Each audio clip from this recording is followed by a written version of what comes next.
Good morning, Mo'eva. Botai Bezashem Mincha. Today is going to be at 7 p.m. Please be on time. Today's learning is the Leilui Nishmat Reuven Ben Tzvi Ktsiya, sponsored by Eli Sofia, Leilui Nishmat Gavir Ben Mazal, sponsored by Ephraim Yegudayev. We were discussing previously about the halachot of food that is asur. Is it also muktze? As an example, we said there's two types of violations of the Torah. There's something that you cannot eat, and there is something that's even higher that you can't eat and you can't benefit. So an example of things that you can't benefit are mixtures of meat and milk that are cooked together. Basar b'chalav, it's asur to eat, it's asur to benefit from. Or another example is fruits of ola within the first 3 years, fruits that grow, you're not allowed to benefit from those fruits. Or wine that is not kasher, that is yain, that is stam yenam yain nesech, which is wine that is handled, made by a goy. Those are all not allowed to be, you're not allowed to drink it, and you're not allowed to benefit. So those situations is muktze, because it has no usage on Shabbat. So therefore you cannot handle it, even if you're not planning on eating it or using it, even if you're planning on moving it to some other place, it is asur to be handled on Shabbat because of muktze.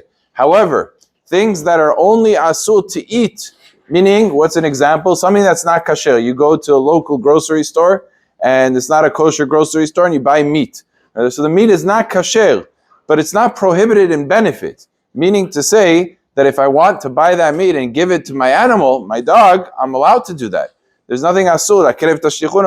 So neverotu toefot, or even mixtures of meat and milk that are only on a rabbinic level, like chicken and milk, which is only prohibited on a rabbinic level, and therefore it does not become asur ba'ana, it doesn't become prohibited in benefit, only in eating, since it was started off as rabbinic.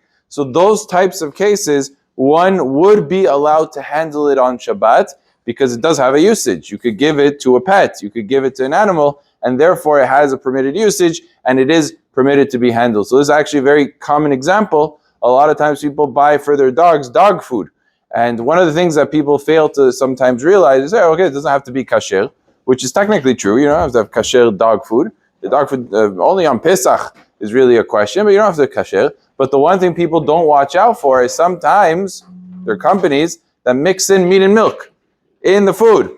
And then you say, well, it doesn't have to be kasher. You're right, but it can't be something that's asur ba'ana. So you do have to check out and make sure that the specific companies, the majority don't, but there are some that do. And therefore, to watch out for that, has nothing to do with Shabbat, that's also during the week. But on Shabbat, that type of food would also be called muktze. And if it's only not kasher, it's not asur in benefit, then it is fine and you could handle it, and there's no problem with that. Baruch Adonai le'olam, amen ve'amen.